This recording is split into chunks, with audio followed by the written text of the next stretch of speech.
بسم اللہ الرحمن الرحیم۔ السلام علیکم ناظرین، امید کرتا ہوں آپ سب لوگ خیریت سے ہوں گے۔ 14 اگست آنے والی ہے، میں سب سے پہلے آپ کو ایڈوانس میں زیادہ مبارک کہتا ہوں۔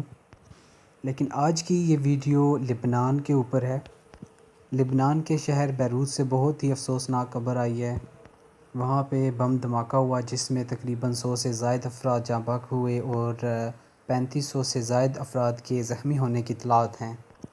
آج کی اس ویڈیو میں آپ کو بتاؤں گا کہ بیروت میں دھماکہ کیوں ہوا، اس کے پیچھے کس کا ہاتھ تھا اور کیا وجہ بنی کہ اتنا بڑا اتنی شدت سے یہ دھماکہ کرنا پڑا۔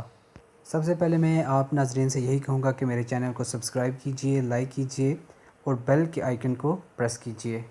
آپ سب سے پہلے وہ مناظر دیکھیے جہاں پہ یہ دھماکہ ہوا، پھر میں آپ کو بتاتا ہوں کہ یہ کیوں ہوا اور اس کی وجہ کیا تھی۔ آپ پہلے یہ مناظر دیکھیے۔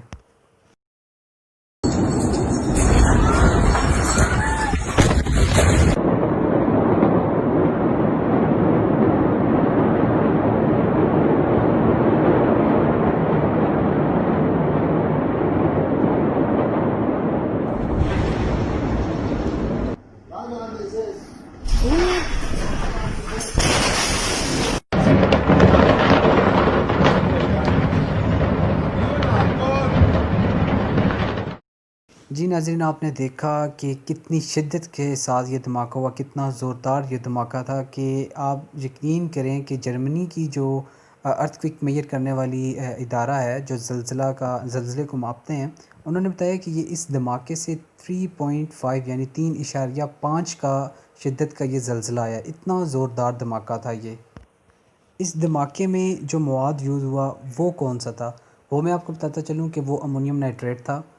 میں بتاتا چلوں کہ امونیم نائٹریٹ کبھی بھی خود نہیں جلتا، جب تک آپ اس کو جلائیں نہ یہ کبھی نہیں جلتا۔ اس وجہ سے اس دھماکے کے پیچھے بالکل کھلم کھلا اسرائیل کا ہاتھ ہے، کیونکہ گزشتہ دنوں میں اسرائیل اور حزب اللہ کے درمیان بہت سی جھڑپیں شامل ہیں، کیونکہ نیتن یاہو جو اسرائیل کا وزیر اعظم ہے، اس نے جو فلسطین کے اوپر جو دوبارہ اٹیک کیا، فلسطین کو دنیا کے نقشے سے بالکل ہی ختم کر دیا اور یروشلم اس نے شامل کر دیا، کیونکہ آگے الیکشن آنے والے ہیں اور نیتن یاہو نے اسی بیس کے اوپر یہ الیکشن لڑنا ہے کہ اس نے گریٹر اسرائیل کا جو منصوبہ ہے اس کو آگے بڑھا دیا ہے، اس نے اس کے اوپر عمل درآمد شروع کر دیا ہے۔ ایز اے پاکستانی ہمارا یہ فرض بنتا ہے جو بات حق ہوگی، جو سچ ہوگی، ہم اس کو سپورٹ کریں گے۔ لبنان کے اندر جو لوگوں کی رائے ہے وہ بالکل کھلم کھلا لوگ یہی کہہ رہے ہیں کہ اس کے پیچھے اسرائیل کا ہاتھ ہے، کیونکہ حزب اللہ اور اسرائیل کے درمیان بہت ساری جھڑپیں اس وقت جاری ہیں۔ کبھی اسرائیل ان کے اوپر بمباری کر رہا ہے، کبھی حزب اللہ کی فورسز جو ہیں وہ اسرائیل کے اوپر بمباری کر رہے ہیں۔ ظاہر سی بات ہے کہ جب کوئی بندہ آپ کے علاقے یا آپ کی جگہ کے اوپر آپ کے قبضہ کرنا چاہتا ہے تو آپ کو اپنے دفاع کا حق ہے۔ اور ہم مسلمان آپ کو پتہ ہے کہ ایک دیوار کی طرح، جب دیوار میں سے ایک اینٹ بھی نکلے گی تو ہمیں درد ہوگا، ہمیں وہ تکلیف ہوگی، تو ہم ایز اے مسلمان بھی ہمارا فرض بنتا ہے کہ ہم فلسطین کو سپورٹ کرتے ہیں اور انشاءاللہ کرتے رہیں گے۔ تو ناظرین، اس دھماکے کی شدت اتنی زوردار تھی، میں بتاتا چلوں کہ لبنان اور جو اس کے قریبی ممالک ہے سپرس اور لبنان کا جو فاصلہ ہے وہ تقریباً 200 کلومیٹر کا ہے۔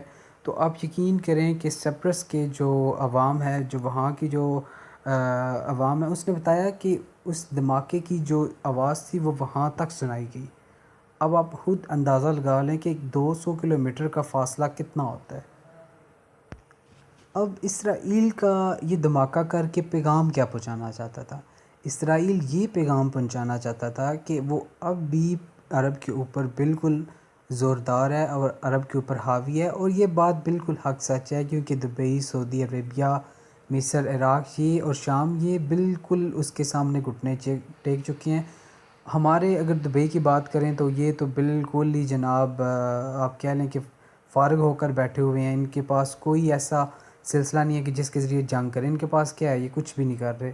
تو یہ بالکل اسرائیل کے ساتھ ہیں، کیونکہ جب لبنان میں دھماکہ ہوا تو جن ممالک نے امداد کی پیشکش کی، حالانکہ کرنی تو نہیں چاہیے تھی کیونکہ یہ عرب ممالک میں بھی شامل ہیں اور برادرانہ اسلامی ممالک بھی ہے، اس لحاظ سے بھی ان کو پیشکش کرنی چاہیے امداد کی، لیکن انہوں نے کوئی سٹیٹمنٹ بھی نہیں دی۔